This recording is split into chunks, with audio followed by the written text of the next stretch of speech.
PM Modi आज प्रधानमंत्री किसान सम्मान निधि की किस्त जारी करेंगे और इसके तहत 10 करोड़ किसानों के खातों में करीब 19,000 करोड़ रुपए डाले जाएंगे।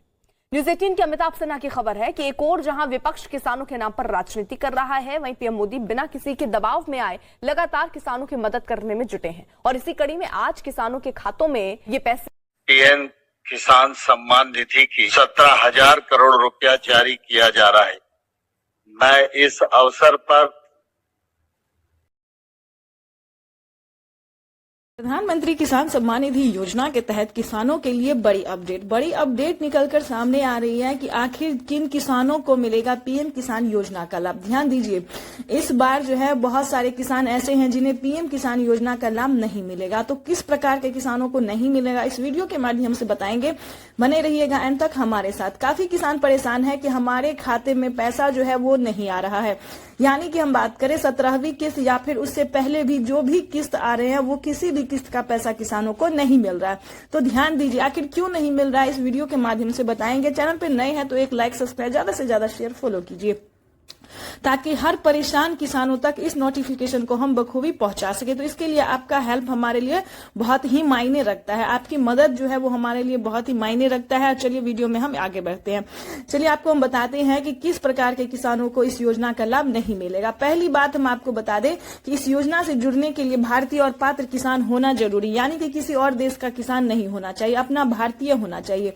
दूसरी बात बता दें, उसके पास 1 एकड़ तक जमीन होना जरूरी, यानी कि उससे अगर कम रहेगा तो आपको इस योजना का लाभ नहीं मिलेगा। उस प्रकार के किसानों को जो पैसा है वो नहीं मिलेगा। उसके बाद हम आपको बता दें कि अगर जमीन आपके नाम पे है, ध्यान दीजिए, 1 एकड़ जमीन है वो आपके नाम पे होना चाहिए या फिर किसी और के नाम पे नहीं, यानी कि पिता के नाम पे जमीन है तो पिता के ही अकाउंट में पैसा जाएगा, बेटे के नाम पे है तो बेटे के नाम पे ही पैसा जाएगा। खासकर EKYC करवाना बहुत जरूरी है और जमीन का भूमि सत्यापन दस्तावेज जो है उसका भूमि सत्यापन होगा, क्योंकि वो चेक किया जाएगा कि आपके नाम पे वाकई में है या नहीं है या फिर कोई गलत तरीका आप नहीं अपना रहे हैं। ध्यान दीजिए, इस वीडियो में आपके लिए बहुत ही महत्वपूर्ण जानकारी है। उसके बाद आपको बता दें, जमीन के भूमि सत्यापन होने के बाद EKYC करवाने के बाद रजिस्ट्रेशन भी करवाना होगा। रजिस्ट्रेशन करवाने के बाद आवेदन की प्रक्रिया सही टाइम पे आपको देना होगा। ध्यान दीजिए, तो जैसा कि हमने आपको बताया कि समय पे जो है वो आवेदन भी आपको देना होगा। अगर आप इस प्रकार के किसान हैं, अगर आप ऐसा कुछ कर रहे हैं या फिर ऐसा आपके पास है, और ध्यान रहे आपके घर में किसी को भी सरकारी गवर्नमेंट जॉब नहीं होना चाहिए।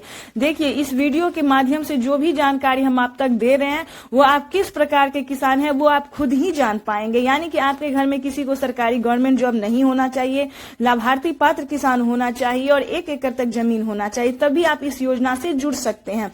और नहीं, अगर आपके पास ये सुविधा नहीं है तो आप इस योजना का लाभ नहीं उठा पाएंगे। तो इस चीज का ध्यान रखें।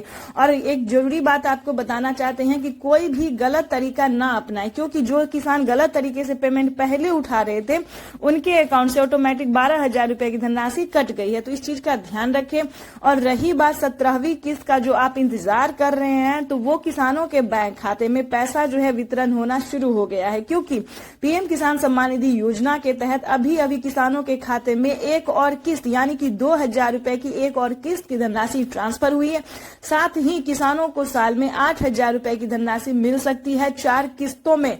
तो इस चीज का ध्यान रखें, साल में 8,000 रुपए की धनराशि मिलेगी 4 किस्तों में, 2-2 हजार करके किसानों के बैंक खाते में जो है पैसा आना शुरू हो रहा है। और एक खुशखबरी आपको बता दें, अब से राज्य सरकार और केंद्र सरकार दोनों मिलकर किसानों को साल में 4,000 रुपए की धनराशि भी ट्रांसफर कर सकती है। ये प्रधानमंत्री नरेंद्र मोदी ने ट्विटर में ट्वीट होकर जानकारी दी है, जो कि हम आपसे साझा कर रहे हैं। तो चलिए आपको बताते हैं कि आपके बैंक खाते में कितने रुपए की धनराशि आने वाली है। ध्यान दीजिए, अगर इन 5 राज्य से आप बिलोंग कर रहे हैं, अगर आप इन 5 राज्य के रहने वाले जो हम आपको बताने वाले, तो आपके खाते में 4,000 रुपए आएंगे साल 4 महीने के तौर पे 4,000 रुपए आएंगे, यानी कि राज्य सरकार और केंद्र सरकार दोनों मिलकर। देखिए, अगर 5 राज्य से आप अलग हैं तो आपके खाते में 2 ही